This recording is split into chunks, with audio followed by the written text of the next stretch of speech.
Hello guys, welcome. Collective reading tayo ngayon. So tingnan natin kung ano yung current energy ng person mo. Be open-minded po, hindi po halos lahat makaresonate. Thank you nga po pala sa mga nagsusubscribe, sa mga bumabalik. Maraming pong salamat.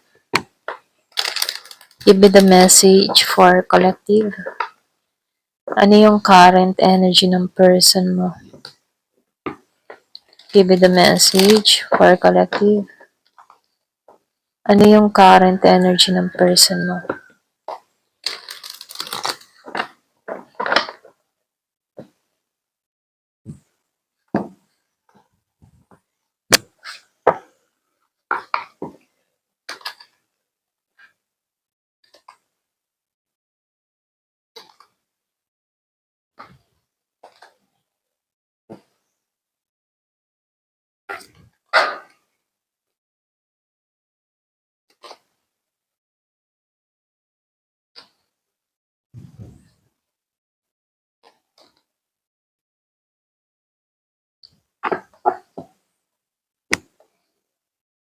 Meron akong nakita ditong Aries, Leo, and Sagittarius. Meron din ako nakikita dito na Virgo, Capricorn, Taurus.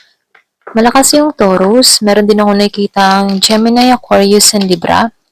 Malakas din yung Aries, and Scorpio, Cancer, and Pisces. So, lumalabas dito, no? Meron kang tao dito na nagnanais na ibaba mo yung harang or yung iyong boundary. Yung iba sa inyo, no?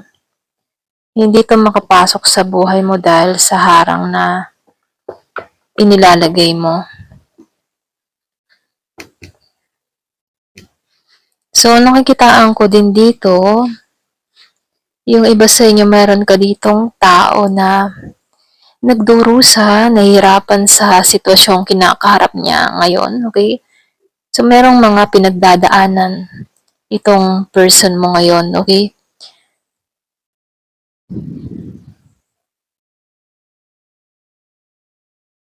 So, nakikitaan ko rin dito, lumalabas talaga dito, no? Meron tong mga pinagdadaanan at nakapokus tong tao sa mga nawala sa kanya. So, nakikitaan ko dito, tingin ng tao nito ay wala nang darating pang pagbabago sa kanya. Meron din tong nararanasang trauma dito, okay?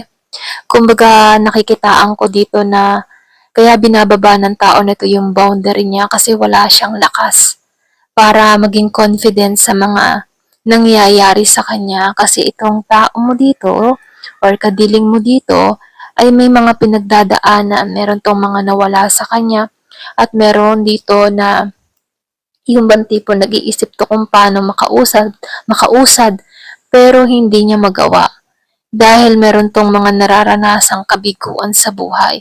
Pwedeng meron tong mga nawala na kung saan pwedeng pera, or pwede ring trabaho, or pwede ring love life. So, lumalabas dito, no, may nawala sa kanya. Na kung saan, no, ito yung naghahatid ng trauma sa kanya.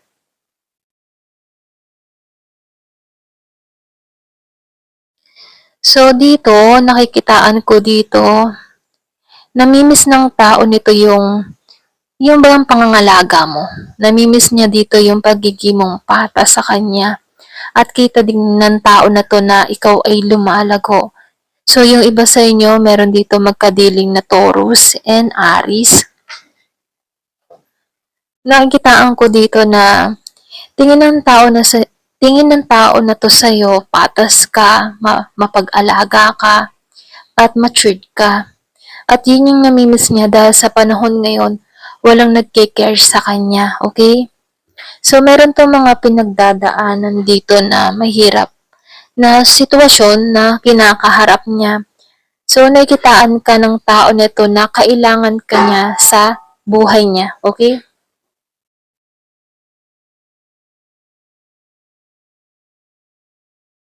So, nakikitaan ko din dito, namimiss niya yung mga katangian mong pinakita sa kanya tulad ng pagiging kaibigan, para bang Ang tipo nito, ang tingin sa'yo, okay? Ang tingin niya sa'yo, ikaw yung maliban sa minahal niya, ikaw din yung bang tipo na matalik na kaibigan na nakakaintindi sa kanya. Okay? Yun yung tingin ng tao na to sa'yo. Kaya lang, dahil sa hindi inaasahan, meron tong mga nagawa sa'yo at namimiss niya yung dating kayo. Okay? Namimiss niya yung dating kayo. Meron akong nakikita ditong nananalangin or nagdadasal siya dito na kung saan maibalik yung dating kayo. So, nakikitaan ka ng tao nito na innocence. Pero sa hindi naasahan, meron bigla ang pagbabago na nangyari sa'yo. So, ito, nakikitaan ko dito na gusto ng tao na to na yung man tipo na matanggal na yung pait ng nakaraan. Gusto ng tao nito na limutin na yung mga pinagdaanan. So dito, nakikitaan ko dito, gusto ng tao na to na makasurvive sa sitwasyon na kinakaharap niya, pati sa'yo. Kaya lang, itong tao na to, nakikitaan ko dito na may takot siya na harapin ka dito. Kasi alam ng tao na ito na hindi mo maiintindihan kung ano ba yung nais niya rito, okay? So kahit ilapit ng tao na to yung sarili niya sa'yo, natatakot siya dito na yung mga sasabihin mong salita sa kanya, yung ibabato mo, doon siya natatakot. Kasi alam ng tao na to na wala nang pagbabago pang mangyayari pagdating sa inyo kasi alam ng tao na to na meron kang mga sasabihin dito or pwede ring aayawan mo siya dito. So, tingin ng tao na to, walang pag-asa. Hindi niya alam kung paano ang gagawin. Kasi dito, alam ng taong ito na nawalan ka na ng tiwala sa kanya. Nawalan ka na ng pagmamahal sa kanya. Nagbago na ang lahat. Ganun yung tingin niya dito, Kasi ikaw, independent kang tao. Kaya mo makasurvive nang wala siya. At kaya mo ang sarili mo. Kasi nalampasan mo yung mga pagsubok na kinaharap mo na wala itong tao na to. Kaya dito, napakalakas ng iyong datingan, okay? Kasi kaya mo ang sarili mo. Kaya dito, yung bang tipong kahit walang nagmamahal sa'yo, kaya mo yung sarili mo at alam to ng tao mo. So dito, nakikitaan ko dito na itong tao mo or itong person mo, kadiling mo, gusto nitong sumugal o gusto nitong sumubok sa'yo, Kaya lang, dito, yung bang tipo na may pag-aalinlangan siya dito eh. Yung bang tipong gusto niya ng bagong simula sa'yo, gusto niyang sumugal, pero may pag-aalinlangan na pumipigil sa kanya rito. Okay? May pumipigil sa kanya dito. Sarili niyang battle yung kinakaharap niya dito kung paano ba tutungo sa'yo. Nakikitaan ko dito na itong tao mo, hindi to nag-iisip eh, pero ganun pa man, gusto ng tao na to na mabigyan mo siya ng chance dito, okay? So dito, kaya ito medyo may pumipigil sa kanyang sarili na tumungo sa'yo. Dahil alam naman ng tao na to na nasaktan kanya dito. Gusto ng tao na to na makabawi, gusto ng tao na to na yung bang tipo na ipahayag sa'yo, tanggalin yung mga masamang alaala na ibinigay niya sa'yo. So, lumalabas dito na itong taong ito, gusto niya makaahon kayong dalawa dito, okay? Kaya lang dito, pagdating sa'yo, ayaw mong sayangan yung oras mo. So, nakikitaan ko dito, yung iba sa inyo, umaangat ka na dito eh. Kumbaga, nakaahon ka dito. Ayaw mong maranasan muli yung kabiguan dito. Ito lang nakikita ko. Kaya dito, ayaw mo magsayang ng oras.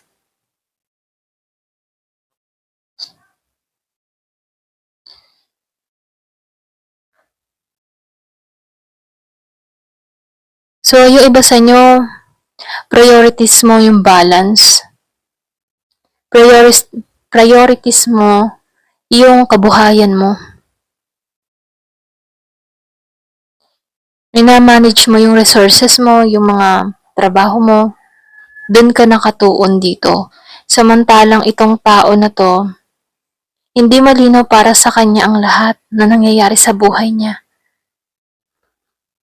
Yung iba sa inyo, meron kang tao dito na matindi yung pinagdadaanan.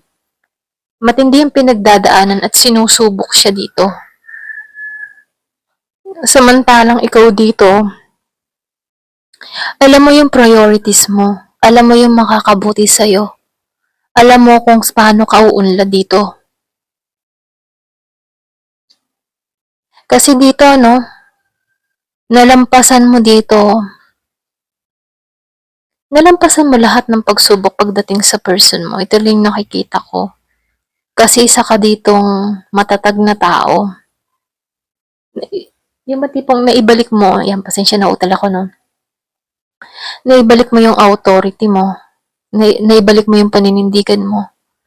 Alam mo kung ano yung hangganan mo or hanggang saan hangganan mo, ganun. Kaya itong taong ito, yung nanakit sa'yo, yung kadiling mo rito, gusto ng tao na to na ayusin. Nagsisisi to, nag-iinom. Nagsisisi to sa mga ginawa sa'yo, ito lang nakikita ko. Kasi alam niya na dito yung mga pagkakamali niya. Kasi dito, no, nahihirapan siyang bumalik sa buhay mo. Dahil sa mga atraso niya sa'yo. Kaya hindi niya alam kung paano babalik sa'yo. Kasi nakikitaan ka ng tao nito na matatag. Hindi ka na yung innocent na tulad ng dati. Isa ka na dito, matapang na tao. Okay? At itong tao na to nahihirapan na pumasok sa buhay mo dahil hindi na ikaw yung katulad ng dati na inosente. Ngayon lumalabas dito na matatag ka, matapang ka. At yun yung kaibahan na nangyari, ano? Kumbaga, sa'yo, malaki yung pagbabago na nangyari sa'yo. Okay? Maging sa pag-uugali mo. Dahil siya mismo yung nagpabago sa'yo. Yung pagiging mong pure dito, na di ka ditong matapang. Okay? So, lumalabas dito na hindi ka na katulad nung dati. Ayan.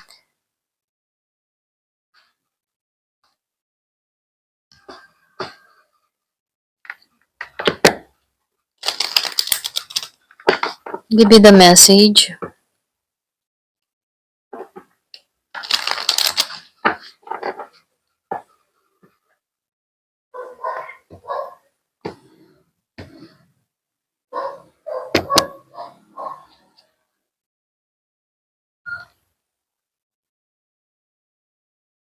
Meron akong nakita dito nag-overthinking.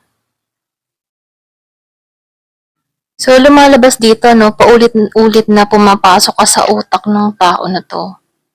Paulit-ulit na naiisip ka ng tao na to.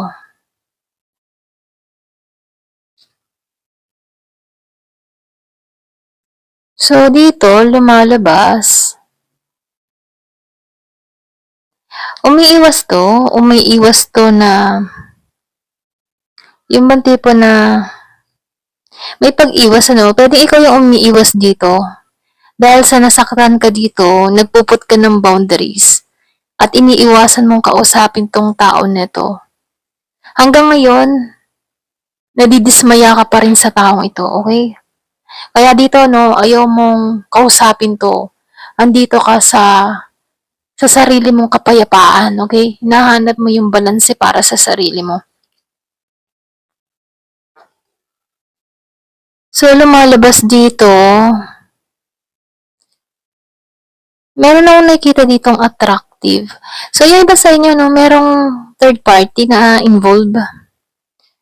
Meron tong sinidus, merong tinukso, merong na-attract So, meron mapang-akit dito, ano? Pwedeng dito nahulog tong person mo. Ayun, pasensya na. Dahil naakit siya dito. Merong nahulog. Nahulog ang loob, naakit siya dito. Dahil sa pagiging nitong mapusok.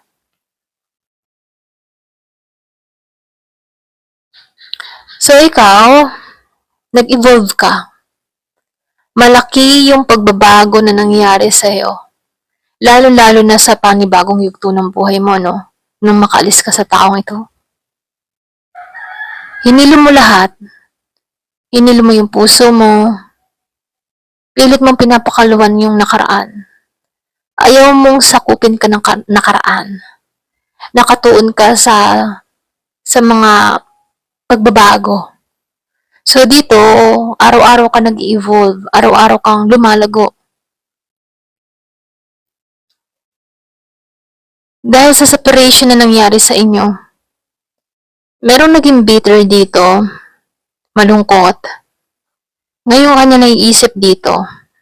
Hindi na niya sigurado kung ano naghihintay sa kanya sa hinaharap. Dahil dito sa third party, hindi naman siya, yung man tipong hindi naman siya sigurado dito sa persong ito. Dahil mapusok lang to. Pero in the future, nag-iisip na to, okay, sa future. Dahil nakikita ng tao na to na nagkamali siya ng tinahak. So dito, ngayon siya nalulungkot dahil sa mga nangyayari. Kasi dito, kita ka na niya na, nire-release mo na siya. Kita na ng tao na to na wala ka nang pake sa kanya. Kita ng tao na to na meron ka ng mundong ginagalawan, bagong mundo na ginagalawan, ganon. So, lumalabas dito, no? Meron ditong babae, itong tao mo, o lalaki, itong tao mo, na hanggang ngayon, nakikipag-compete sa'yo, okay? Para makuha yung loob ng person mo. Sabihin natin na aakit tong tao mo dito sa third party. Kaya lang yung puso niya, ikaw pa rin yung hinahanap, okay? So dito, mapusok tong third party. Kaya lang dito, no, pagdating sa love, hindi niya makuha yung puso ng person mo. Doon lang sa kalibugan, doon nakukuha niya to. Pero doon sa puso, doon sa pag-uugali mo, kung paano mo pinararanas ang pagmamahal mo dito sa person mo, hindi katulad no third party dito, okay?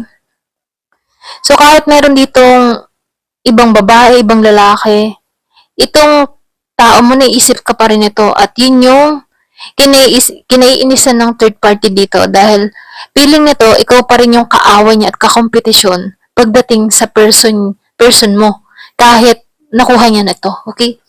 So, meron akong nakikita ang person na hanggang ngayon may kinakasama kaya lang hindi siya masaya. Para bang hindi siya sigurado sa buhay niya. Ganon, okay? Ayan, ito lang nakikita ko. Ayan, thank you for watching. Love and peace.